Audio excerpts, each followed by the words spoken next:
Pues buenos días, hermanos, ¿cómo están? Bien, bendecidos. Qué bueno, gracias a Dios que nos permite estar el día de hoy aquí en este lugar para escuchar su palabra. En verdad ha sido un domingo muy hermoso en el tiempo de oración, el tiempo de la alabanza. La verdad nos gozamos, cantamos, adoramos a Dios con todo nuestro corazón, con un corazón sincero. Y ahora pues están listos para estudiar la palabra de Dios. Amén. Amén. Pues bueno, vamos a dar inicio. Vamos a orar, ¿qué les parece? Padre, te damos gracias, Señor, por este tiempo. Gracias, Señor, por este momento que tú has apartado para nosotros. Te damos las gracias porque nos permitas estar aquí con libertad, Señor, para escuchar tu consejo. Ayúdanos, Padre, a escuchar tu palabra, a entenderla, pero sobre todo, Señor, a obedecerla. Danos sabiduría, Señor, y danos de tu gracia, Señor, para poderla comprender y para poderla explicar. Te lo pedimos con todo nuestro corazón en el nombre de Jesús. Amén. Bueno, mis hermanos, pues vayan buscando en sus Biblias el libro de Isaías. Isaías capítulo 53. Por favor. Isaías 53. Vamos a tener una pequeña pausa con nuestra serie que hemos venido desarrollando, ¿verdad? Recuperando nuestro primer amor. Para darle paso a esta serie de estudios, esta pequeña serie que vamos a tener durante estos 3 domingos acerca de las horas finales de Jesús, nuestro Salvador. Así se van a llamar esta pequeña serie, las horas finales de Jesús, nuestro Salvador. Y el tema del día de hoy se llama El camino a la cruz. Y vamos a estar viendo durante estos próximos 3 domingos este tema. Y cuando tengan el libro de Isaías, capítulo 53, un fuerte amén, hermanos. Amén. Amén. Bueno, la palabra de Dios se lee en el nombre del Padre, del Hijo y del Espíritu Santo. Vamos a leer desde el versículo 3. Despreciado y desechado entre los hombres, varón de dolores, experimentado en quebranto. Y como que escondimos de él el rostro, fue menospreciado y no lo estimamos. Ciertamente llevó él nuestras enfermedades y sufrió nuestros dolores, y nosotros le tuvimos por azotado, por herido de Dios y abatido. Mas él herido fue por nuestras rebeliones, molido por nuestros pecados. El castigo de nuestra paz fue sobre él, y por su llaga fuimos nosotros curados. Todos nosotros nos descarriamos como ovejas, cada cual se apartó por su camino, mas Jehová cargó en él el pecado de todos nosotros. Angustiado él y afligido, no abrió su boca. Como cordero fue llevado al matadero, y como oveja delante de sus trasquiladores, enmudeció y no abrió su boca. Por cárcel y por juicio fue quitado. Y su generación, ¿quién la contará? Porque fue cortado de la tierra de los vivientes, y por la rebelión de mi pueblo fue herido. Y se dispuso con los impíos su sepultura, mas con los ricos fue en su muerte, aunque nunca hizo maldad, ni hubo engaño en su boca. Con todo eso, Jehová quiso quebrantarlo, sujetándole a padecimiento. Cuando haya puesto su vida en expiación por el pecado, verá linaje, vivirá por largos días, y la voluntad de Jehová será en su mano prosperada. Verá el fruto de la aflicción de su alma, y quedará satisfecho. Por su conocimiento justificará mi siervo justo a muchos, y llevará las iniquidades de ellos. Por tanto, yo le daré parte con los grandes, y con los fuertes repartirá despojos, por cuanto derramó su vida hasta la muerte, y fue contado con los pecadores, habiendo él llevado el pecado de muchos, y orado por los transgresores. Hermanos, en un solo capítulo vemos aquí que Dios, a través del profeta Isaías, en un solo capítulo vemos el martirio, el padecimiento, la pasión de Cristo representada en 12 versículos. Aquí en estos versículos podemos ver cómo el Señor nos deja ver lo que Isaías estaba hablando del Mesías. Está hablando de su Hijo Jesucristo, que sería... Que Él llevaría la carga de nuestros pecados, que Él pondría nuestros pecados en Él, en su Hijo, y pasaría por dolores, por quebrantos, sería llevado a un juicio, sería herido a muerte, pero también vemos que Él resucitaría, ¿verdad? Entonces vemos cómo en un solo versículo Dios nos abre las cortinas nos revela el martirio, el sufrimiento, el padecimiento y la obra redentora de su Hijo Jesucristo. Esa obra redentora por la cual todos nosotros ahora tenemos el perdón de nuestros pecados y la vida eterna. Por lo tanto, durante los próximos 3 domingos, como se los dije, hablaremos de las últimas horas de nuestro Señor Jesucristo, esas últimas horas que Él vivió aquí en la tierra. Y el día de hoy vamos a comenzar este estudio hablando acerca de la conspiración para arrestar a Jesús hasta el momento en que lo enjuician. Es decir, vamos a dividir este mensaje en 3 partes o 3 episodios. El primero será la traición, el arresto y el juicio. ¿Están listos? Bueno, debido a lo extenso del tema, vamos a tomar momentos muy significativos de los acontecimientos, ya que el querer pues analizar o estudiar versículo por versículo, hermanos, de verdad nos llevaría mucho tiempo. Así que prepárense y vamos a estar viendo, vamos a estar pasando de un evangelio al otro para ver esos detalles, esos puntos, esas descripciones que cada uno de los discípulos pudo compartir en sus escritos. ¿Están listos entonces? Acompáñenme entonces al Evangelio de Mateo, capítulo 26. Vamos a comenzar ahí. Dice, versículo 1. Vamos a leer del 1 al 5.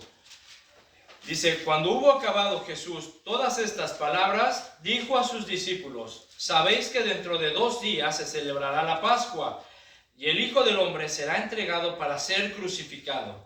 Entonces los principales sacerdotes, los escribas y los ancianos del pueblo se reunieron en el patio del sumo sacerdote llamado Caifás y tuvieron consejo para prender con engaño a Jesús y matarle. Pero decían, no durante la fiesta, para que no se haga alboroto en el pueblo. Muy bien. Vemos aquí, mis hermanos, que Jesús se encuentra con sus discípulos y les dice, en 2 días se celebrará la Pascua. Todos sabemos que la Pascua es la celebración judía que representa el momento en el que Dios sacó o rescató a su pueblo de la esclavitud de Egipto. Y Dios estableció a Moisés, le dijo, vas a tomar un cordero sin mancha, sin defecto, lo vas a sacrificar, te comerás hierbas amargas y pan sin levadura, ¿verdad? Entonces esto lo harás todos los años para recordar este día en el cual Dios los ha sacado, los ha liberado de la esclavitud de Egipto. Entonces Jesús, y todo eso, mis hermanos, esa Pascua que se estableció en aquel tiempo, tipificaba o representaba lo que Jesús vendría a hacer en 2 días. ¿Sí? En 2 días, dice, me van a matar. En 2 días yo moriré y se acerca la Pascua. Entonces, mis hermanos, vemos que Jesús les está diciendo a sus discípulos que en 2 días Él sería entregado para morir. Y vemos que los principales sacerdotes, los escribas, los ancianos, se comenzaron a reunir, comenzaron a conspirar, comenzaron a planear cómo arrestarlo, cómo aprenderlo con engaños y cómo matarle, ¿verdad? Pero tenía que ser de cierta forma, de cierta manera, que no causara problemas con el pueblo. ¿Por qué? Porque el pueblo estimaba a Jesús. El pueblo, de alguna manera, si bien la gran mayoría no lo habían reconocido como el Mesías, como el Salvador, ¿sí? La gran mayoría sí veía a Jesús como alguien que venía de parte de Dios, como un profeta. Recuerdan que Jesús en una ocasión les dice a sus discípulos, ¿quién dice la gente que soy yo? ¿Quién dice la gente que soy yo? Y dicen, unos dicen que eres Elías, otros Juan el Bautista, otros uno de los profetas. Entonces la gente le tenía respeto a Jesús porque lo consideraban un hombre de Dios. Si bien no lo habían reconocido como el Mesías, pero lo reconocían como un hombre que venía de Dios. De hecho, les dice después Jesús a sus discípulos, ¿y ustedes quiénes dicen que soy yo? ¿Recuerdan? Que esa pregunta les hace, ¿y ustedes quién dicen que soy yo? Y Pedro le responde, tú eres el Cristo, el ungido, el Mesías, ¿verdad? Eres el Hijo de Dios. Y que dijo Jesús, dichoso Pedro, porque eso te lo reveló mi Padre. Entonces, fíjense, para que nosotros podamos entender y reconocer y que las vendas nos sean quitadas, y el entendimiento y poder reconocer a Cristo, ¿sí? Tiene que ser por medio del Espíritu Santo. Tiene que estar el Espíritu Santo quien nos corra las vendas y nos deje ver la verdad. Y cuando conozcamos la la verdad nos hará libres, ¿verdad? Entonces, vemos que Jesús, y aquí podríamos preguntarnos, ¿no? O hacernos la pregunta o hacerle la pregunta a las personas que nos escuchan. ¿Quién crees tú que es Jesús? ¿Sí? Para ti, ¿quién es Jesús? ¿Sí? En tu vida, ¿qué representa Jesús? ¿Sí me explicó? Y bueno, esa pregunta, pues ahí la dejo. Tú se la tendrías que contestar directamente a Jesús, ¿verdad? ¿Qué representa Jesús para tu vida, en ti? Y bueno, ¿por qué odiaban tanto, ¿sí?, estos líderes, estos sacerdotes, estos principales sacerdotes y los escribas? ¿Por qué odiaban tanto a Jesús? ¿Por qué deseaban matarlo? ¿Sí? Bueno, más bien porque Jesús representaba para ellos Jesús era una persona que representaba problemas. ¿Sí me explico? O sea, para ellos Jesús, de alguna manera, a través de sus enseñanzas, su testimonio, su vida, su ejemplo, Jesús representaba una amenaza a sus intereses, tanto religiosos como políticos, ¿verdad? Porque recuerden que mucha gente veía a Jesús o veía en Jesús ese libertador, ese líder político, ese líder militar tal vez, que liberaría al pueblo del yugo romano. Entonces mucha gente por eso también lo seguía, porque querían ver y decían, no, Él es el que nos va a liberar, Él será el que establecerá un nuevo reino y todo eso, porque Jesús hablaba de un reino, pero mucha gente no comprendía qué clase de reino. Pensaban que Él los iba a liberar y Él iba a establecer un nuevo reino en Israel. Entonces, para estos líderes, Jesús representaba una amenaza en todos los aspectos. Y Jesús, vemos que a través de su enseñanza, de su ejemplo, de su conducta, de sus palabras, les estaba mostrando a las personas la manera correcta de acercarse a Dios. Jesús le estaba enseñando a las personas la manera correcta de adorar a Dios. Les mostraba que Dios se agrada más de que el hombre exprese o manifieste amor y misericordia a sus semejantes que cualquier sacrificio que pudieran hacer. Porque a Dios lo que le interesa es el corazón. ¿Sí? El corazón es lo que a Dios le importa y es lo que Dios va a ver en ti, el corazón. ¿De qué está lleno tu corazón? Tus intenciones, tus motivos, todo eso es lo que Dios va a juzgar siempre. Entonces, a Dios le importa más el corazón de las personas y a Él le interesa más que tú manifiestes amor y misericordia a tus semejantes que cualquier sacrificio que tú puedas hacer. Entonces, la enseñanza, el ejemplo, la conducta de Jesús chocaba totalmente o contradecía totalmente la ideología y la doctrina de aquellos líderes religiosos. ¿Sí? ¿Por qué? Porque veían que Jesús, la gente seguía a Jesús, la gente admiraba a Jesús, la gente buscaba a Jesús y era una amenaza para ellos. De hecho, en los evangelios nosotros podemos ver cómo Jesús les recrimina a esos líderes religiosos, ¿verdad? Les dice, ustedes ponen muchas cargas a los hombres, cargas que ni siquiera ustedes son capaces de llevar, ¿sí? Entonces Jesús vemos que representaba esa amenaza, y cada vez que estos líderes buscaban a Jesús y se acercaban a Él y empezaban a debatir con Él, poniéndoles trampas para buscar un error en su enseñanza, un error teológico para acusarlo, siempre vemos que Jesús derribaba sus argumentos.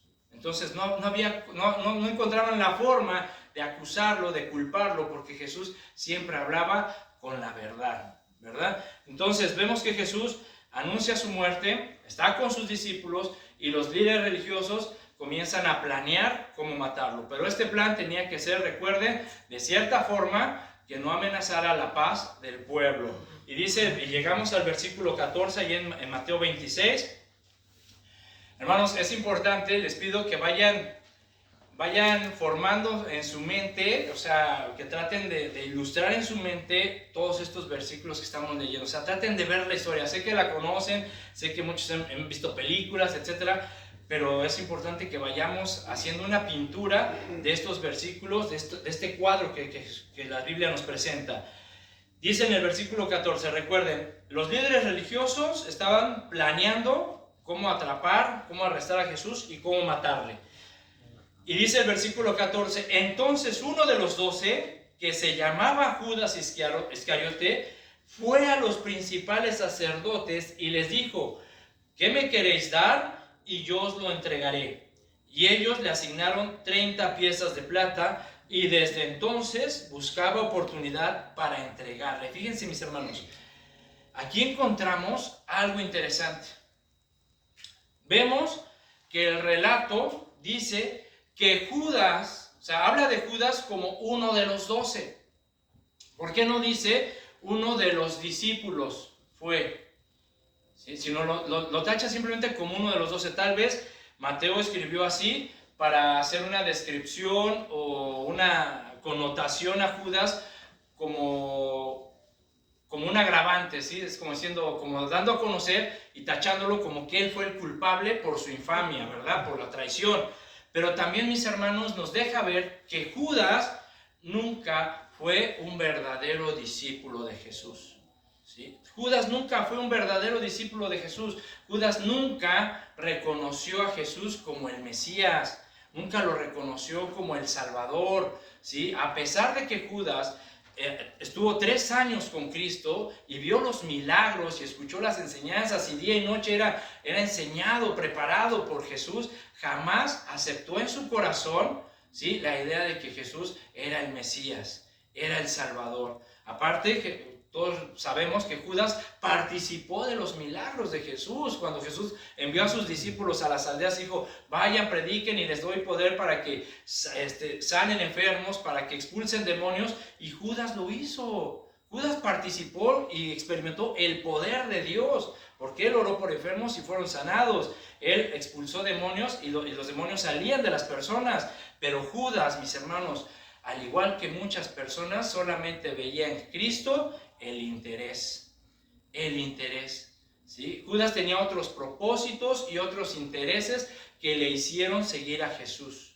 Judas, al igual que muchos, pensaban que Jesús liberaría al pueblo de Israel del yugo de Roma. Imagínense a Judas, ¿no? O sea, viendo a Jesús, el poder, Jesús hablando que venía a establecer un reino, y Judas dijo: no, pues de aquí soy, ¿verdad? Yo aquí me pego con él, ¿sí? Y bueno, cuando él establezca su reino, cuando expulse a los romanos y establezca su reino, pues quien quita me da un buen hueso, ¿verdad? Por lo menos voy a ser el secretario del tesoro de Israel. O sea, había otros intereses, otros propósitos por los cuales Judas seguía a Jesús. Ahora, el relato dice que fue él quien buscó a los principales sacerdotes. O sea, los principales sacerdotes estaban planeando arrestar a Jesús y para matarle, ¿verdad? Y estaban planeando, imagínense ahí sus planes, sus reuniones, cómo le hacemos, qué haremos, pero es que no lo podemos acusar de esto, o sea, siempre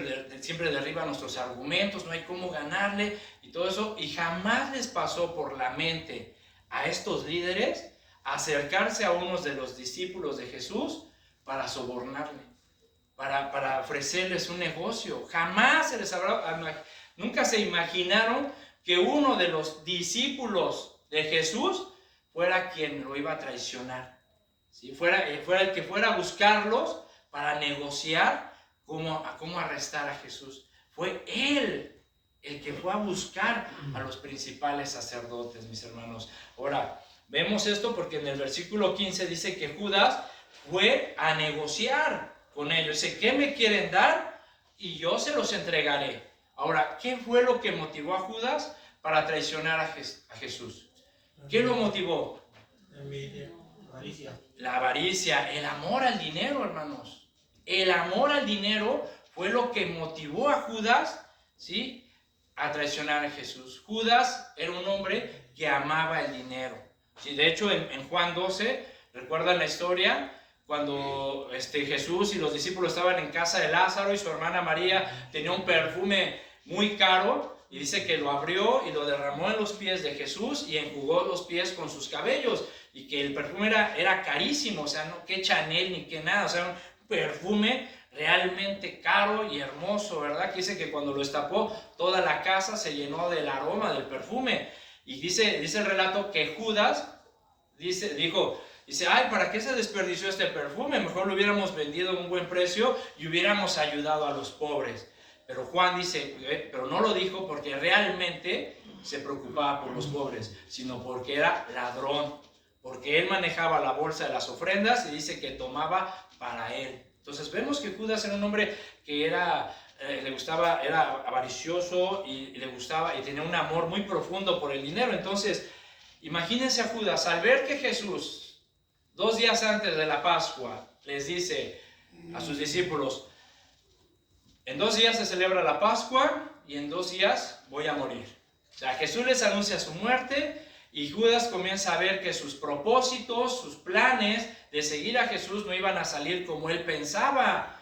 ¿Sí? Entonces dice, bueno, no voy a ser el secretario del tesoro de Israel porque él dice que se va a morir y los principales sacerdotes están buscando cómo matarlo. Entonces Judas decidió sacar ventaja de la situación y obtener su ganancia. ¿Cuál fue su ganancia? ¿Cuál fue la ganancia de Judas? 30 mugrosas monedas de plata. 30 monedas de plata, 30 miserables monedas de plata. Ahora, ¿por qué fueron solo 30 monedas de plata? ¿Sí? ¿Por qué fueron solo 30? ¿Por qué evaluaron la vida de Jesús? ¿Sí? En 30 monedas. Si para ellos Jesús era un hombre peligroso para estos sacerdotes. ¿Por qué solamente 30? ¿Por qué solamente Judas dijo, pues denme las 30 monedas? O sea, si ahorita vemos, por ejemplo, cuando una organización como el FBI, la DEA, la CIA, etcétera, están buscando a un criminal peligroso, ¿verdad? De los más buscados, ¿qué dicen? Recompensa. Ofrecen hasta millones de dólares por información que los lleve a atrapar a esos delincuentes. Millones de dólares. ¿Por qué solamente los líderes, los sacerdotes, ofrecieron 30 monedas de plata? Porque de acuerdo a la ley, ¿sí? ¿Sí? Era lo que se pagaba por la vida de un esclavo o de un siervo. Y eso lo puedes leer en Éxodo 21:32. Era de acuerdo a la ley, ¿sí? A lo que Dios había establecido o iba estableciendo, que 30 monedas de plata era lo que valía la vida de un esclavo o de un siervo cuando se le daba muerte. ¿Sí? Entonces vean a estos líderes, fíjense mis hermanos, la incongruencia de estos sacerdotes. Por un lado, muy apegados, muy legalistas con la ley, ¿verdad? No, tenemos que, de acuerdo a la ley, solamente 30 monedas de plata para no romper la ley. Pero en sus corazones estaban planeando matar a un inocente. Estaban odiando a una persona. ¿Sí? Estaban mintiendo para llevar a cabo sus planes. ¿Sí? Por eso Jesús les dijo, ustedes son como sepulcros blanqueados. Por fuera, mucha religión, por fuera muy bonitos, por fuera muy legalistas, ¿verdad? Pero por dentro están llenos de porquería. ¿Sí? Y mis hermanos, así hay muchas personas. ¿Sí? Podemos ver que así hay muchas personas. ¿Sí? Muchas personas que por fuera, ¿sí? Muy cristianos, muy religiosos, ¿verdad? Muy buena onda, muy santos, pero por dentro, ¿cómo estará su corazón? Por dentro siguen odiando, siguen sin perdonar a los que los ofenden, por dentro siguen mintiendo, por dentro siguen con sus pecados y no se arrepienten. ¿Sí? Entonces, mis hermanos, tenemos que ir analizando esto, mis hermanos, lo que el Señor nos quiere dar a entender, que también nosotros tenemos que ir arrepintiéndonos. Tenemos que arrepentirnos, tenemos que ser honestos, sinceros delante de Dios y vivir una vida, ¿sí? No de perfección, porque no somos perfectos, pero sí una vida comprometida a esforzarse por santificarse más. ¿Sí? Eso sí lo podemos hacer. Podemos esforzarnos por santificarnos más, ¿sí? Y arrepentirnos de nuestros pecados y pedirle al Señor que nos perdone y que nos ayude a no volver a cometer y a resistir las tentaciones. Pero hay muchas personas como estos líderes, bien legalistas en sus cosas, y no, y es que la mujer no puede usar falda, pero no puede usar pantalón, solamente las faldas hasta acá y tapadas hasta acá, y no se pueden maquillar y no pueden hacerse esto, el otro. Bien legalistas, ¿verdad? Pero por dentro, híjole, si realmente pudiéramos ver lo que hay en sus corazones, a lo mejor hasta nos sorprendemos, ¿verdad? Entonces, seamos pues, mis hermanos, abiertos, sinceros, honestos delante de Dios. Ahora, dentro de todos estos hechos que cometió Judas, ¿verdad? Porque él actuó en su delito con premeditación, alevosía y ventaja, no se nos debe olvidar algo muy importante. para que Judas pudiera consumir o llevar a cabo su plan, hubo algo que lo motivó. Ese algo que lo motivó fue el amor al dinero. Pero también hubo alguien que lo impulsó a hacerlo. En el Evangelio de Lucas, acompáñenme a Lucas, capítulo 13, Lucas 13, no, perdón, en el Lucas 22, perdón, Lucas capítulo 22, versículo 1. ¿Lo tienen? Amén. Bien.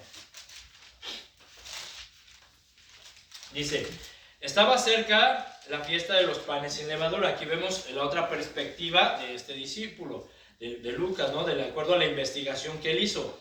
Estaba cerca la fiesta de los panes sin levadura, que se llama la Pascua, y los principales sacerdotes y los escribas buscaban cómo matarle, porque temían al pueblo. Versículo 3, y entró Satanás en Judas, por sobrenombre Iscariote, el cual era uno del número de los 12, y este fue y habló con los principales sacerdotes y con los jefes de la guardia de cómo se lo entregaría. ¿Ves? Entró Satanás en Judas.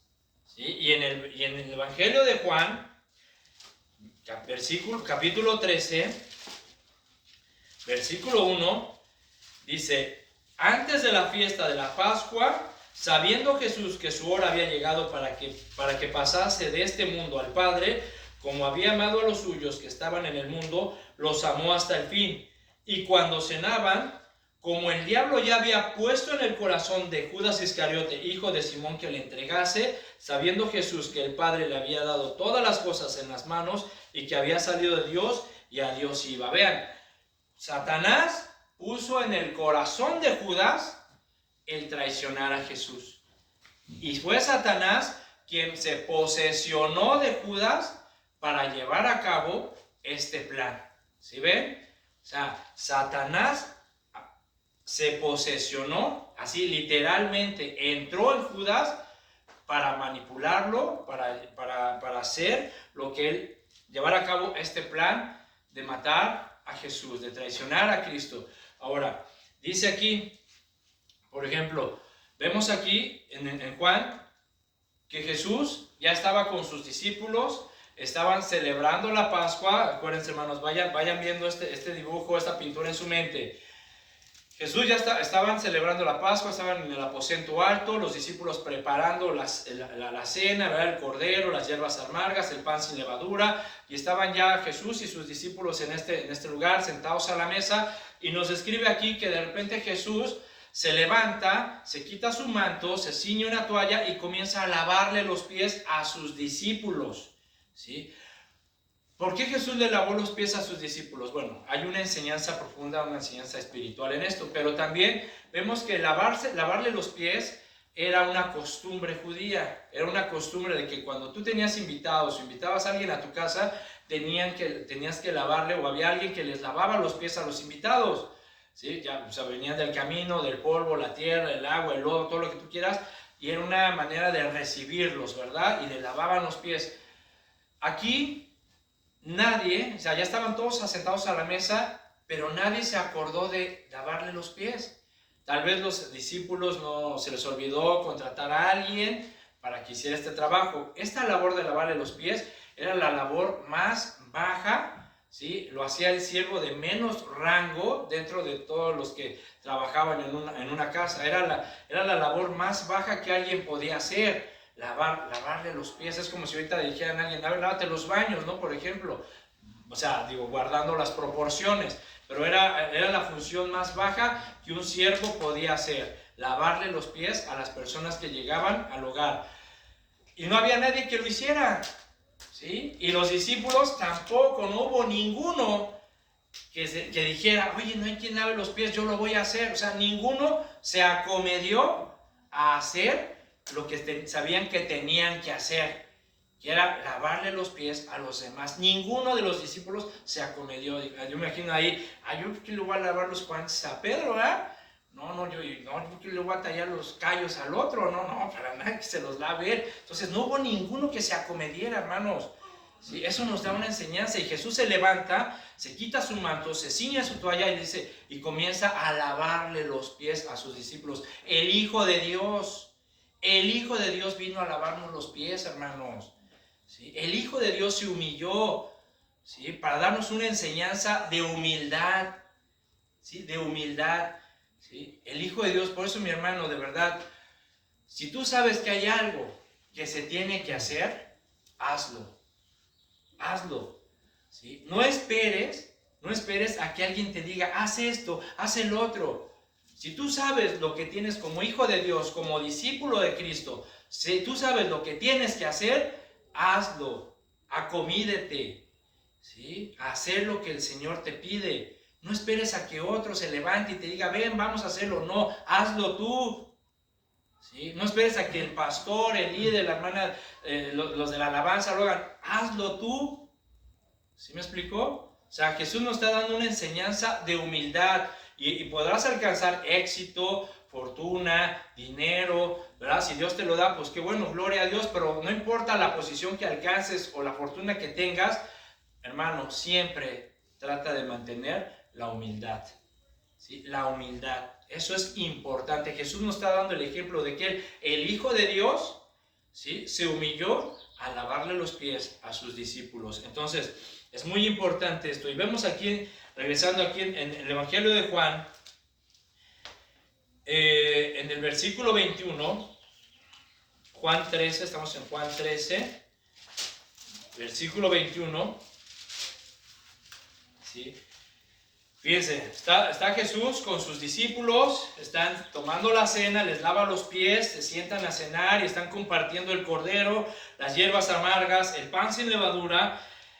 Y dice el versículo 21, y habiendo dicho Jesús esto, se conmovió en espíritu y declaró y dijo, de cierto os digo, que uno de vosotros me va a entregar. Entonces los discípulos se miraban unos a otros, dudando de quién hablaba. Y uno de sus discípulos, al cual Jesús amaba, estaba recostado al lado de Jesús. A este pues hizo señas Simón Pedro, para que preguntase quién era el de quien hablaba. Fíjense, mis hermanos, aquí vemos a Jesús, que todos estaban cenando. Esto está interesante, fíjense, Están los discípulos tomando la cena, la Pascua, comiendo el cordero, y de repente Jesús se conmueve, ¿verdad? Se conmueve en espíritu, se empieza a entristecer, le llega el sentimiento y les dice a sus discípulos, de verdad les digo que uno de ustedes me va a entregar. Esta palabra entregar, ¿sí? Se refiere a que alguien lo iba a ofrecer para que lo llevaran a un juicio o a la cárcel.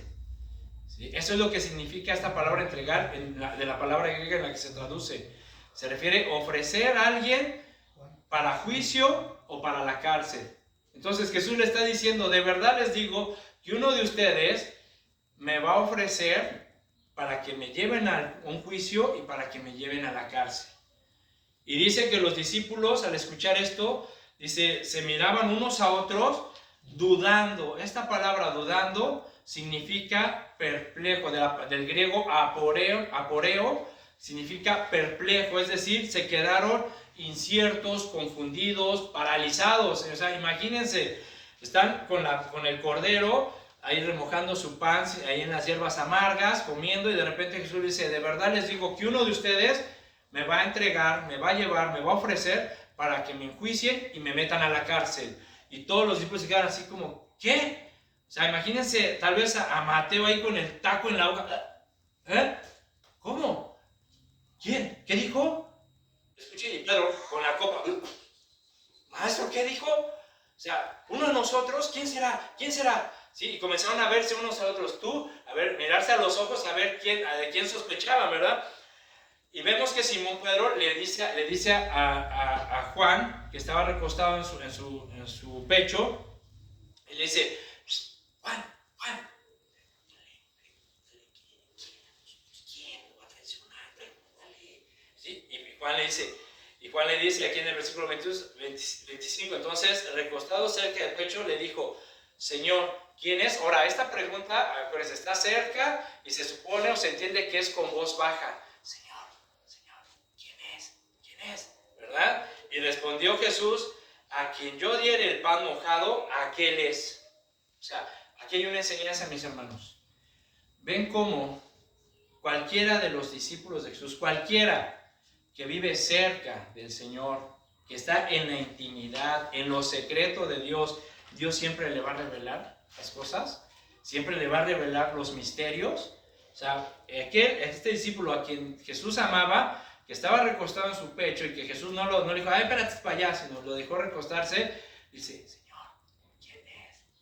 Y dijo Jesús, al que yo le dé el pan, al que yo he remojado, ese es. Entonces, Jesús siempre le va a revelar a sus discípulos, a aquellos que vivan cerca de él, a aquellos que se encuentren en lo secreto, siempre le va a revelar las cosas. Ahora, bien, regresemos a Mateo para ver la otra perspectiva de este discípulo.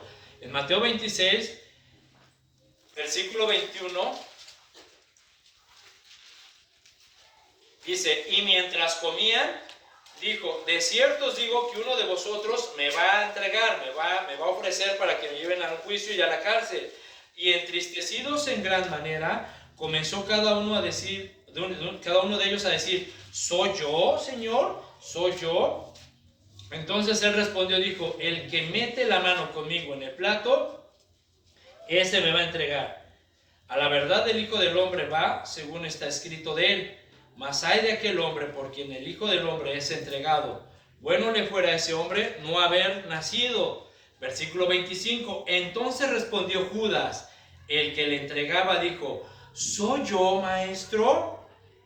O sea, vean el descaro de este Judas. Hermanos, de verdad, o sea, el descaro, o sea, no sé cómo llamarle, o sea, de verdad, o sea, ¿cómo todavía se atreve a decirle a Jesús, ¿soy yo, maestro? Y Jesús le dijo, tú lo has dicho.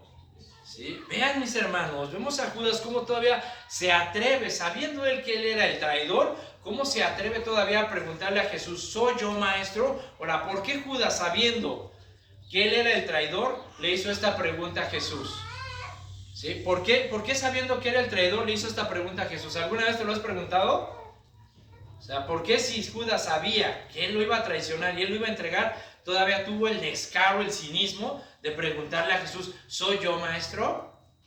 O sea, bueno, tal vez pensó que haciendo la pregunta podría evitar sospecha, ¿verdad? Porque si se quedaba callado y seguía comiendo, pues todos los discípulos estaban inciertos, ¿soy yo? ¿Quién es? Y viéndose unos a otros, y si el otro no, pues no, ni hacía nada, ni algún gesto, pues podían decir, no, pues este es. Entonces puede ser que Judas haya hecho esta pregunta con esa intención de evitar sospecha, ¿verdad? Porque él sabía que él era el traidor, pero a pesar de eso, o sea, quería aparentar que era ajeno al complot. Es como, por ejemplo, cuando alguien vive en pecado, cuando alguien vive en desobediencia, cuando alguien está haciendo lo malo ante los ojos de Dios y su conciencia lo acusa, ¿sí? Porque tu conciencia te va a acusar cuando estás pecando y cuando estás haciendo algo malo, tu conciencia te acusa, pero te las arreglas para justificarte delante de las personas y poner tu buena cara para decir, ¿soy yo? ¿Acaso fui yo? Si es, por ejemplo, cuando, digamos, en una empresa, de repente el jefe reúne a todos los empleados y le dicen, ¿saben qué? Hemos descubierto que alguien está robando dinero. ¿Sí? Hemos llevado a cabo una auditoría y estamos descubriendo que hay desvío de fondos y alguien de ustedes está robando el dinero. Y todos comienzan, ¿quién? Y el que es culpable, ¿verdad? Que lo empieza a acusar su conciencia, decir, yo soy, ¿pero qué hago? Y comienza a poner su cara de, pero jefe, ¿cómo es posible? ¿Quién sería capaz de robarle, jefe? ¿De quién sospecha? ¿Acaso de mí, jefe? Usted sabe que no, yo de mí no. ¿Sabes? Más o menos así. O sea, Judas comenzó, a pesar de ser culpable, quiso pasar desapercibido en su culpa. ¿Sí? O sea, así que tengamos mucho cuidado, mis hermanos, ¿eh? Y vemos la respuesta de Jesús que le dice, tú lo has dicho. Tú lo has dicho. O sea, Judas, o sea, por favor, o sea, tú sabes perfectamente bien que tú eres el culpable, que tú eres el que me vas a traicionar. Y yo ya lo sabía. Tú lo has dicho. Vean la respuesta de Jesús, mis hermanos. Esta respuesta de Jesús era suficiente para que Judas realmente se convenciera de su pecado. Al saber que decir, wow, o sea, soy yo, maestro, y Jesús le dice, yo lo sé, tú lo has dicho. yo lo sé que tú eres. O sea, era para que ahí Judas dijera, chin, el maestro ya sabe que soy yo, él ya lo sabía, y era para que se arrepintiera de su pecado y devolviera esas monedas y rompiera el trato y fuera con Jesús, se pusiera de rodillas, llorara y le dijera, perdóname, yo lo quise hacer, reconociera su maldad. Digamos que esta fue la última oportunidad que Judas tuvo de arrepentirse. Esta fue su última oportunidad cuando Jesús le descubrió su pecado. ¿Sí? Era para que Judas se arrepintiera. Sin embargo, no aceptó la oportunidad. ¿Por qué? Porque su corazón ya estaba perversamente endurecido, porque Satanás, ¿sí?, ya había puesto en él el traicionarle. ¿Sí? Vean, por ejemplo, vean en Juan 13, volviendo allá a Juan, fíjense, en Juan capítulo 13, versículo 26.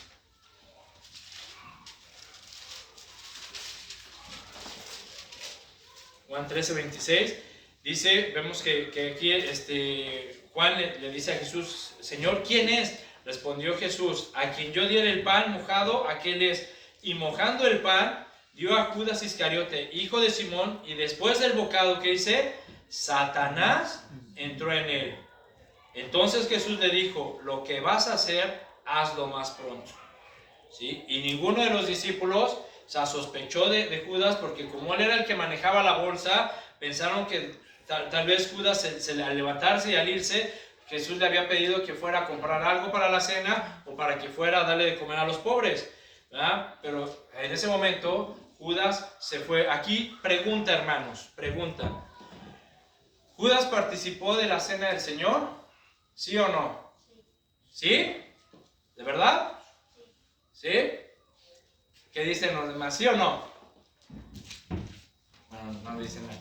Mis hermanos, Judas no participó de la cena del Señor. No pudo haber participado de la cena del Señor. ¿Sí? Judas participó de la cena de la Pascua, que era la tradición judía, el comer el cordero, los panes sin levadura y las hierbas amargas. ¿Sí? Pero en el momento que Judas tomó el bocado, ¿sí?, y Satanás entró en él, se fue. Entonces nos da a entender que Jesús terminó la cena con sus discípulos. Y fue ahí donde él instituyó el memorial de la cena del Señor. Entonces, ¿qué nos deja ver esto? Que la cena del Señor solamente la pueden comer los discípulos de Jesús. ¿Sí? Los discípulos de Cristo, los verdaderos discípulos de Jesús. ¿Sí? Entonces, Judas no participó de la cena del Señor, aunque si vas a Mateo, acuérdense, los relatos, cada perspectiva, o sea, puede ver detalles diferentes, pero cuando juntas todos, o sea, realmente te das cuenta de cómo fueron los hechos. Y Judas no participó de la cena del Señor, porque solamente la cena del Señor es para los discípulos, para los hijos de Dios. ¿Amén? Entonces, vean, así, haciendo un pequeño resumen de esto, de la traición, vemos que Judas actuó bajo la influencia de Satanás para entregar a Cristo. O sea, tanto endureció su corazón Judas por el amor al dinero, tanta era la avaricia de Judas, que abrió su corazón a Satanás para que lo sedujera, para que lo cautivara y para que lo dominara, y así por unas monedas entregar a muerte al Hijo de Dios. ¿Qué podemos deducir y aprender de esto, mis hermanos? Porque vean, recuerden, Judas conocía el Evangelio. Judas conocía los mandamientos de Dios, conocía las enseñanzas de Jesucristo, ¿sí? Y aún así lo traicionó. ¿Sí? ¿Qué podemos aprender? Que cualquiera, mis hermanos, escúchame, cualquiera que actúe de tal manera que traicione el Evangelio o los mandamientos de Dios, automáticamente esa persona está traicionando a Cristo. ¿Sí? Porque si tú conoces los mandamientos, sabes lo que a Dios le agrada y lo que a Dios no le agrada, y aún así, conociendo la palabra de Dios, tú pecas, y así con premeditación, con alevosía, con ventaja, tomas la decisión de hacer lo que tú sabes que está mal delante de Dios, estás traicionando a Cristo. ¿Sí? Estás traicionando a Cristo. ¿Sí? Y estás procediendo o estás actuando influenciado o bajo la influencia satánica, no bajo la posesión satánica, bajo la influencia satánica, porque un hijo de Dios no pueden poseerlo los demonios, ¿sí? Porque si tú tienes al Espíritu Santo dentro de ti, no puedes albergar al Espíritu Santo y a un espíritu de demonio. Si no puedes, no se puede. No hay, de hecho, no hay ningún registro en la Biblia que hable de eso.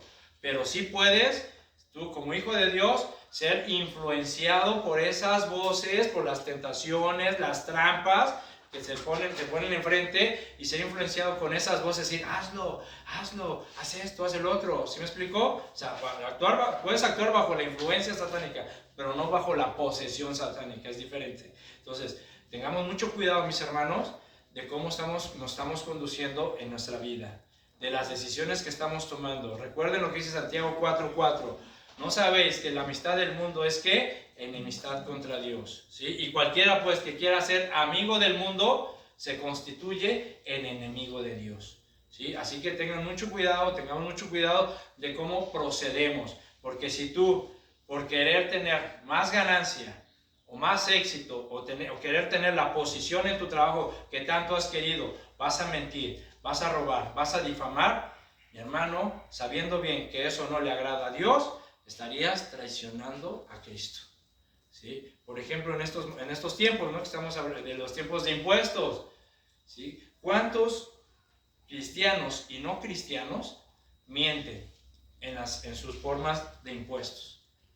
Incluso personas que se dicen cristianos están mintiendo o mienten en sus declaraciones de impuestos. ¿Para qué? Para obtener más reembolso, para obtener más dinero, o para que no les cobren tanto impuesto. Y todo eso todos esos beneficios, y después cuando llega su cheque, ¡ah! Mira, vendieron 8,000, 10,000, 15,000 dólares, bien contentos y bien alegres, ¿sí? Y te compras tu carro nuevo, tu casa, tu viaje, tus vacaciones, tu ropa, ¿verdad? Todo, ¿verdad? Bien contento. ¿En base a qué? ¿En base a qué fue eso? En base a una mentira, en base a que estás robando, ¿sí? Y si tú haces eso, si hacemos eso, estamos traicionando a Cristo, ¿sí? Entonces, tengamos mucho cuidado. Bien, vamos a ver rápido el arresto. Mateo 26. Vamos, Mateo, capítulo 26, versículo 36. Híjole, a ver si nos da tiempo. Bueno, ¿le seguimos o no, hermanos? Sí. Bien, bueno. Mateo capítulo 26, versículo 36. Aquí Jesús ya terminaron de tomar la Pascua, de comer la Pascua, instituyó el memorial, ¿verdad?, de la Santa Cena. Cantaron los himnos. ¿Ustedes saben qué himnos son los que cantaban después de la Pascua? ¿No? Salmos, pero ¿qué salmos específicamente? ¿No? Del 113 al 118. Por si los quieren leer. Esos eran los salmos que generalmente acostumbraban cantar después de la Pascua, de cuando comían la Pascua. Del Salmo 113 al 118. Y bueno, Jesús termina la cena y todo eso, y dice el versículo 36, salen de la casa y dice, entonces llegó Jesús con ellos a un lugar que se llama Getsemaní, y dijo a sus discípulos, sentaos aquí, entre tanto que voy allí y oro. Y tomando a Pedro y a los dos hijos de Zebedeo, comenzó a entristecerse y a angustiarse en gran manera. Entonces Jesús les dijo, mi alma está muy triste hasta la muerte. Quedaos aquí y velad conmigo. Vean, mis hermanos, que Jesús llega, después de tomar la Pascua con sus discípulos, se fue a un lugar que se llama Getsemaní. ¿Sí? Getsemaní significa prensa de olivo o lugar de opresión del olivo. Ahí era donde las aceitunas eran aplastadas para extraer su aceite. No es ninguna casualidad, mis hermanos, de verdad, vemos cómo en la Biblia no hay casualidades y todo tiene un propósito, todo tiene un porqué. O sea, no fue casualidad que Jesús llegara con sus discípulos a este lugar que se llama lugar de opresión o lugar donde se prensaba el olivo, porque ahí Jesús, mis hermanos, comenzó a ser presionado, comenzó a ser prensado, ¿sí?, en su humanidad, ¿sí? Dice aquí que comenzó a entristecerse y comenzó a angustiarse en gran manera. Si vemos en el Evangelio de Lucas, Lucas capítulo 22, vayan poniendo sus marcas, hermanos, perdón, se me olvidó decirles, ahí en los evangelios que estamos viendo. En Lucas 22, versículo 42, dice, bueno, versículo 41, llegaron a Getsemaní, dice, y él se apartó de ellos a distancia como de un tiro de piedra, y puesto de rodillas oró diciendo, Padre, si quieres, pasa de mí esta copa, pero no se haga mi voluntad, sino la tuya. Y se le apareció un ángel del cielo para fortalecerle. Y estando en agonía, fíjense, oraba más intensamente, y era su sudor como grandes gotas de sangre que caían hasta la tierra. ¿Sí? Vean, mis hermanos, la angustia, la opresión, la presión que estaba recibiendo Cristo en su corazón, en su humanidad. Estaba en gran agonía. La palabra agonía, ¿sí?, significa lucha, significa angustia, significa oposición. Nos habla de una fuerte ansiedad en la humanidad de Cristo. ¿Sí? Cristo comenzó a angustiarse, comenzó a tener esa lucha interna en su humanidad, porque él sabía que en unas horas iba a ser apresado, iba a empezar a sufrir la carga, los golpes por nuestra paz, por nuestros pecados, como iban a comenzar a escupirle, a humillarlo, a burlarse de él, a golpearlo, ¿verdad? Lo iban a llevar a un juicio, un juicio lleno de mentiras, ¿verdad? Y todo por nosotros, mi hermano, todo por nosotros, por amor a nosotros. Él recibió el castigo por nosotros, ¿sí? Y su corazón estaba lleno, se empezó a angustiar, se empezó a entristecer, estaba lleno de agonía, comenzó a luchar angustiosamente al punto que comenzó a sudar gotas de sangre. ¿Sí? Fíjense, tanta era la presión, la angustia de Cristo, ¿sí?, que empezó a sudar gotas de sangre. ¿Tú alguna vez has sudado gotas de sangre porque te has sentido angustiado? ¿O en tus luchas? Yo no, la verdad. Eso es un fenómeno que se llama hematohidrosis, que es cuando las personas sudan sangre o pueden llegar a sudar sangre cuando están sometidos a una fuerte presión, a una fuerte angustia, ¿sí? Entonces, Jesús sabía que en unas horas comenzaría su martirio. Comenzarían los golpes, comenzarían las humillaciones, comenzarían los flagelazos, ¿sí? Comenzaría a derramar su sangre por todos nosotros. Y dice, Padre, si fuera posible, pasa de mí esta angustia, pasa de mí este momento. O sea, no habrá otra forma en la que podamos salvar a esta bola de pecadores, pero que no se haga como yo quiera, sino como tú quieras, Padre.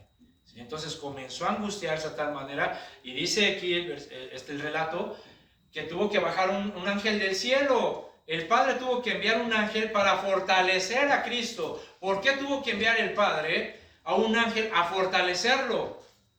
¿Por qué? ¿Por qué tuvo que bajar un ángel a fortalecer a Jesús? Porque sus discípulos estaban durmiendo.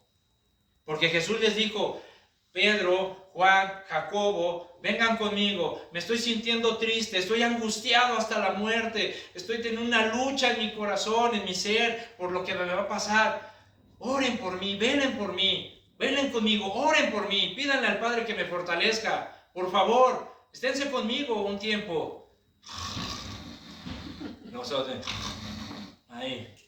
¿Sí? Y vino una vez y vino dos veces y los ayudó durmiendo, por favor, velen conmigo, oren por mí, no están viendo lo que estoy pasando, no están viendo mi angustia, mi agonía, velen conmigo. Ahí, otra vez, a roncar. O sea, el Padre tuvo que enviar a un ángel a fortalecer a su hijo porque sus discípulos no pudieron orar por él. No pudieron estar un tiempo con su maestro orando. Mis hermanos, cuando alguien te pida que ores por él, un hermano o alguien te diga, hermano o hermana, le pido que ore por mí, porque estoy triste, porque estoy pasando por una lucha, estoy pasando por una situación, le pido de sus oraciones, hermanos, de verdad, oren, ¿sí? Lleven a cabo esa oración lleven a cabo ese momento en el que ustedes realmente dediquen un tiempo para ayudar a su hermano en esa lucha y en esa angustia. ¿Sí? ¿Sí? Oren. Tal vez a muchos de ustedes en sus casas o aquí mismo en la iglesia, Dios les ha puesto en su corazón orar por alguien. ¿Lo han hecho? ¿Sí? Espero que sí. Pero si Dios te pone en tu corazón aquí en la iglesia, ora por tu hermana, ora por el hermano, porque a lo mejor Dios sabe que estás pasando por una lucha, Dios sabe que estás pasando por una tristeza, por una angustia, por una opresión, una agonía. Y si Dios te pone en tu corazón, ve y ora por tu hermano, hazlo. Porque si tú no lo haces, entonces estás durmiendo espiritualmente. Estás roncando espiritualmente a la voz de Dios.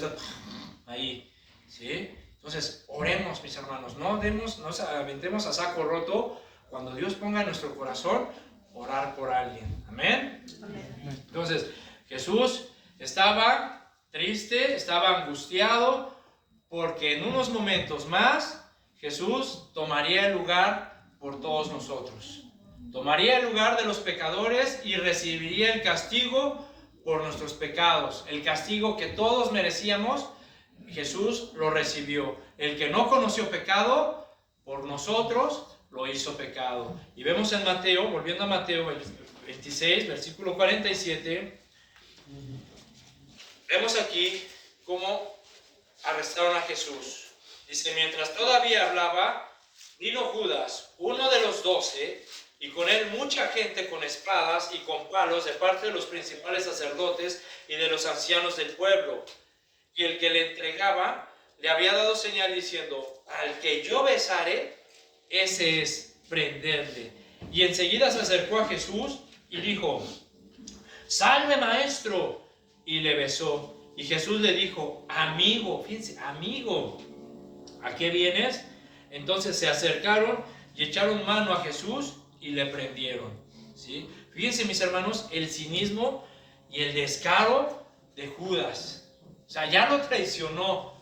O sea, él planeó dónde era el mejor lugar para atraparlo, porque él sabía que Jesús iba a ir ahí, a Getsemaní. Y era de noche, no había gente, solamente estaba él, Jesús y sus discípulos. Era el momento perfecto para arrestarlo. Recuerden que ellos planeaban hacerlo de tal manera que no hubiera alboroto en el pueblo, ¿verdad? Entonces, Judas sabía que Jesús iba a ir a Getsemaní y se va con toda la bola de soldados y de gente armada. Y cuando se acerca a Jesús, todavía tiene el cinismo y el descaro de saludarlo. ¡Salve, maestro! ¿Sí? Ese salve, maestro, es un saludo que demuestra amor, que demuestra respeto. Es como nosotros cuando saludamos, Dios le bendiga, hermano, Dios le bendiga, hermano. ¿Verdad? Cuando nos encontramos o cuando nos despedimos, Dios le bendiga, hermano, Dios le bendiga, hermano. Y después de que lo saluda, le da un beso. ¿Sí? Le da un beso. Fíjense, mis hermanos, o sea, de verdad, cuando nosotros nos saludemos, ¿sí? Ese Dios te bendiga, de verdad tiene que ser con respeto y con amor. ¿Sí?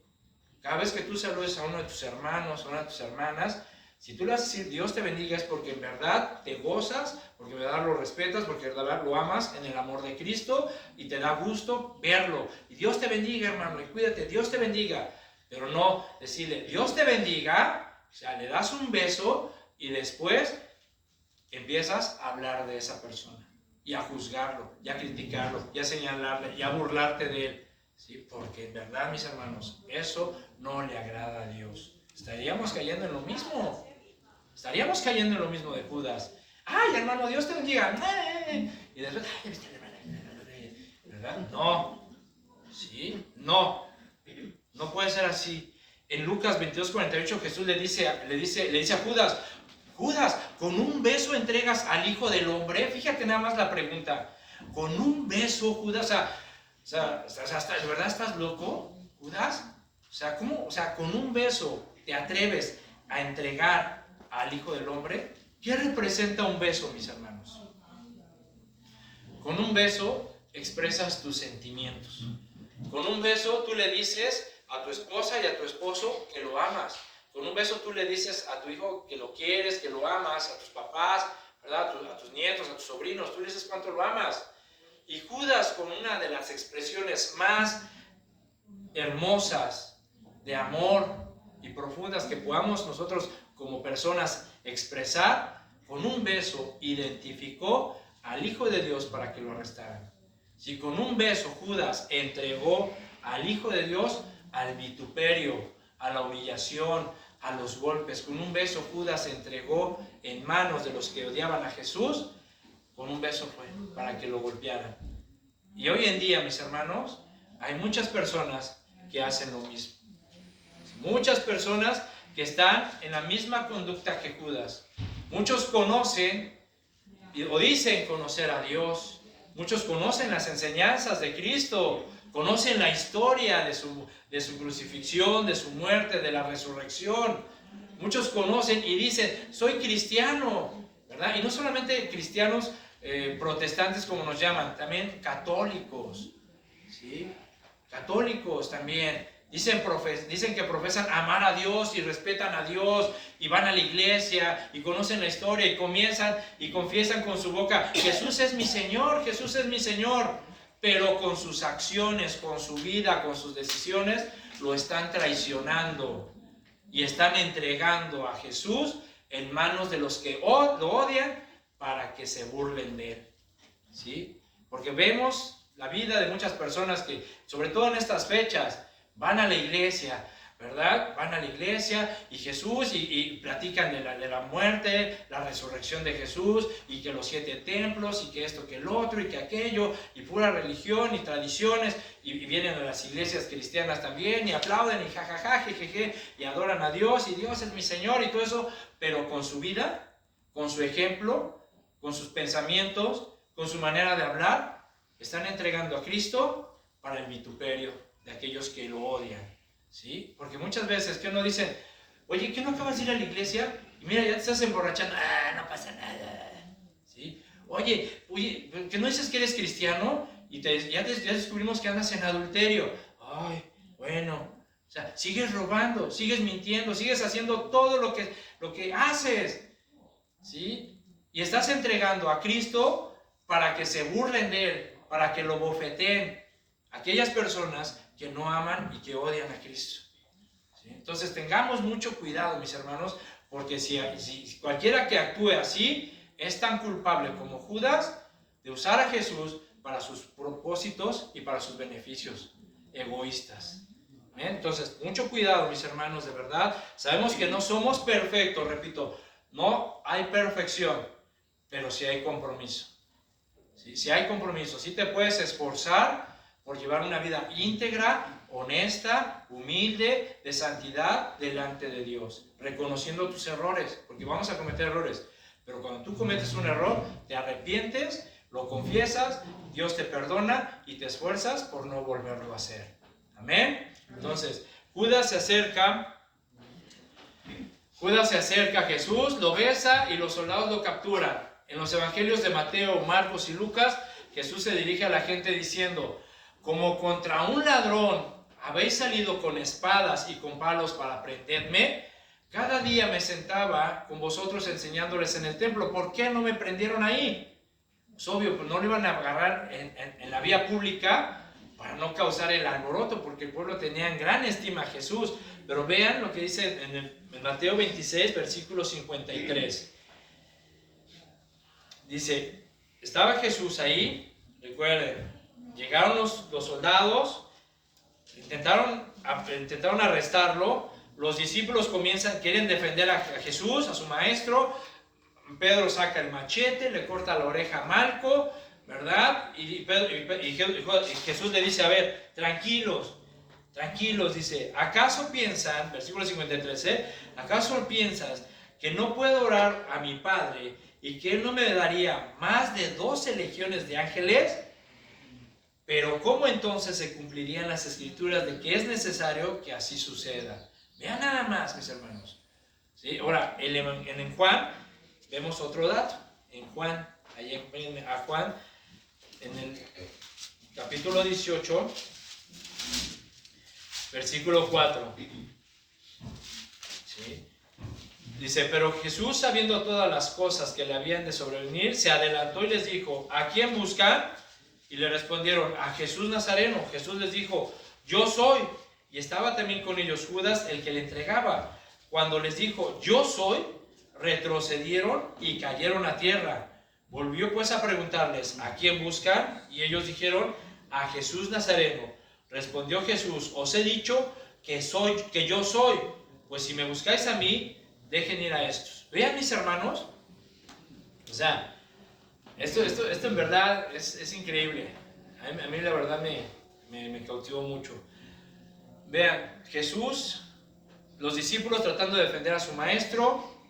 Pedro saca la espada, trata de defenderlo y le dice a Jesús: a ver, tranquilo, Pedro, ¿acaso piensas que si yo oro a mi Padre no me va a mandar más de 12 legiones de ángeles para que me defiendan? O sea, imagínate, ¿por qué no lo hizo Jesús?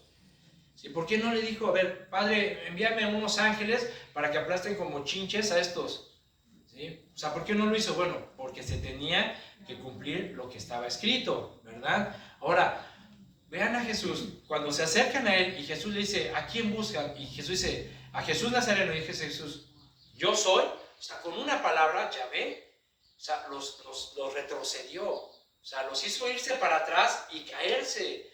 O sea, eso nos habla, o sea, Jesús les estaba dando una demostración de su poder, para que se dieran cuenta que Él en verdad era el Mesías.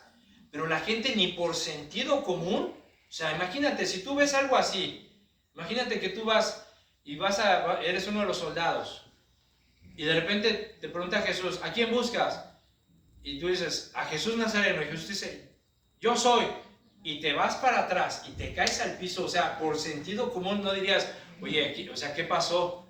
O sea, algo pasó aquí. O sea, ¿cómo que nomás me habló y con su pura palabra me tumbó?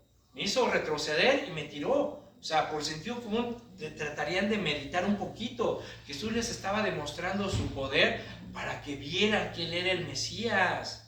¿Sí? Ahora, juntando los dos sucesos, vemos por qué no llamó a su padre, oró a su padre para que le enviara a los ángeles, porque se tenía que cumplir lo que estaba escrito. ¿Y por qué no escapó, por ejemplo, cuando los tiró? ¿Sí? O sea, ya los había hecho retroceder con la palabra y los tiró, cayeron al suelo. ¿Por qué no se escapó? ¿Por qué no cuando se cayó le dijeron: corran, órale, vámonos, ¿verdad? Sálvese quien pueda, ¿no? Bueno, una era para que se cumpliese lo que estaba escrito, y otra para confirmar lo que Jesús les dijo a sus discípulos en el capítulo 10 de Juan, versículo 17 y versículo 18. Dice: por eso me ama el Padre, porque yo pongo mi vida para volverla a tomar. Nadie me la quita, sino que yo de mí mismo la pongo. Tengo poder para ponerla y tengo poder para volverla a tomar. Este mandamiento recibí de mi Padre. Vean, Jesús estaba obedeciendo el mandamiento y la voluntad de su Padre. Poner su vida en rescate por muchos. ¿Sí? Vean, mis hermanos. ¿Sí? El Hijo de Dios puso su vida por todos nosotros. Y después vemos el juicio. Un juicio lleno de irregularidades. Un juicio lleno de falsos testigos. Un juicio en el cual comenzaron a golpear a Jesús, burlándose de él, vendándole los ojos y golpeándolo, y todavía burlándose, diciendo: a ver, dinos quién te golpeó, no que sabes mucho, no que eres el Hijo de Dios, a ver, adivina. O sea, mis hermanos, todas esas humillaciones, todos esos golpes, todos esos vituperios, Jesús lo recibió por nosotros. Él puso su vida por cada uno de nosotros. Por eso, mi hermano, de verdad, trata de valorar el dolor, la angustia, la agonía de Jesús. Si trata de valorar de verdad esa sangre que Él derramó en la cruz. Fíjense, dentro de las irregularidades, ya para ir terminando, dentro de las irregularidades que se cometieron en el juicio de Jesús, de acuerdo a las leyes judías, ¿sí? Fíjense, los sacerdotes, los principales sacerdotes, los eruditos de la ley, ¿sí? que se jactaban de guardar la ley y todo eso, ¿sí? Vean lo que hicieron. Dentro de las regulaciones legales judías, En primer lugar, ningún juicio debía celebrarse durante la semana de la Pascua. O sea, no podía haber juicios durante la Pascua. ¿Sí? El número 2, cada miembro del Sanedrín debía votar individualmente. O sea, cada uno tenía que ejercer su voto y decidir si era culpable o inocente. Sin embargo, aquí todos votaron en grupo. Número 3, los judíos no tenían autoridad para ejecutar a una persona. Sin embargo, se las arreglaron para que Pilatos aceptara su consejo. Número 4, los juicios no debían celebrarse por la noche.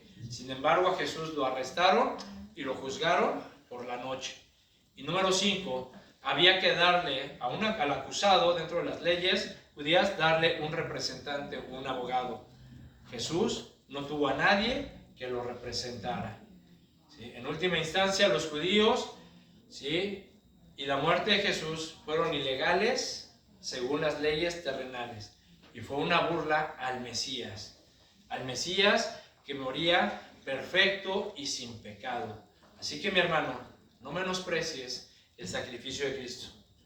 No denigres, ¿sí?, o degrades la sangre de Jesús. La sangre que Jesús derramó por tu salvación, por nuestra salvación. Porque habéis sido comprado, dice la Biblia, por precio. Por precio. Y el precio fue muy alto. Fue la vida y la sangre del Hijo de Dios, sin pecado y sin mancha. Así dice pues 1 Corintios 6:20, glorificad pues a Dios en vuestro cuerpo y en vuestro espíritu. Vivamos para glorificar a Dios. Vivamos para glorificar en nuestro espíritu a Dios, al Rey de Reyes y Señor de Señores, quien merece toda la honra, la gloria, el poder y la majestad. Vivamos pues una vida en santidad, hermanos. Esforcémonos por llevar una vida digna ante los ojos de Dios, porque Dios no escatimó ni a su propio Hijo, sino que lo entregó por todos nosotros. ¿Sí? Jesús no estimó al ser igual a Dios, y no se aferró a ninguna cosa, sino que se despojó a sí mismo, tomando forma de siervo, hecho semejante a los hombres, y estando en la condición de hombre, ¿qué dice? Se humilló a sí mismo, haciéndose obediente hasta a la muerte y muerte de cruz. Mis hermanos, ¿sí?, el padecimiento de Cristo de verdad tiene que ser algo que debemos de recordar todos los días. Todos los días. Cuando tú te levantes, ¿sí?, y estés en lo secreto del Señor y salgas de tu casa, lleva en tu mente y en tu corazón la sangre de Cristo, el padecimiento de Cristo, la agonía de Cristo. ¿Sí? Valora, mi hermano, mi hermana, valora ese sacrificio. Que no se nos olvide, porque muchas veces se nos olvida y caemos en algo ya, en un estribillo ya hecho, ¿sí me explico? Ya caemos en algo, caemos en la religión, en lo religioso.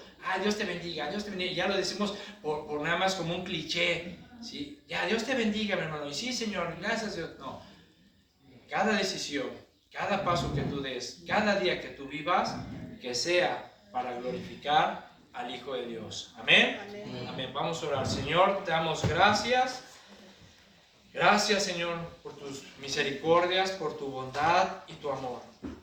Gracias, Padre, porque de tal manera nos has amado que nos has dado a tu Hijo, para que todo aquel que en él cree no se pierda, mas tenga vida eterna. Gracias, Señor, porque no escatimaste ni a tu propio Hijo, sino que lo entregaste por todos nosotros, para que por medio de su sangre, por medio de su sacrificio, nosotros podamos encontrar el perdón por nuestros pecados y la vida eterna. Gracias, Jesús, por darnos ejemplo de humildad, por darnos el ejemplo de obediencia, por darnos un ejemplo de mantener, Señor, la fe, ¿sí?, hasta el último momento. Gracias, Señor, porque a pesar de que tú sudaste sangre en esa agonía, en esa lucha, Señor, tú te mantuviste firme obedeciendo la voluntad de tu Padre. Fuiste obediente hasta la muerte y muerte de cruz. Señor, de verdad, yo te ruego que cada uno de nosotros tomemos en cuenta este sacrificio todos los días, y podamos, Señor, vivir digna, honrosa y santificadamente delante de tus ojos. Que no seamos cristianos que solamente viven una religión, sino que seamos cristianos de verdad, verdaderos discípulos que reconocen con todo su corazón nuestra necesidad de ti. Bendito seas tú, Jesús, nuestro Rey, nuestro Señor. Para ti sea la honra y la gloria todo el tiempo, Señor. En el nombre de Jesús te lo pedimos, Padre. Bendícenos, ayúdanos a hacer esa luz, ayúdanos a hacer esa sal de la tierra. Ayúdanos, Señor, en nuestras necesidades, en nuestras luchas. Conforta nuestros corazones para que podamos nosotros ser testigos fieles hasta nuestro último suspiro, Señor. Te lo pedimos con todo nuestro corazón, en el nombre de Jesús. Amén. Amén, hermanos. Dios les bendiga. Gracias a Dios. Así que no falten el próximo domingo, que va la segunda parte. Vamos a orar Sí.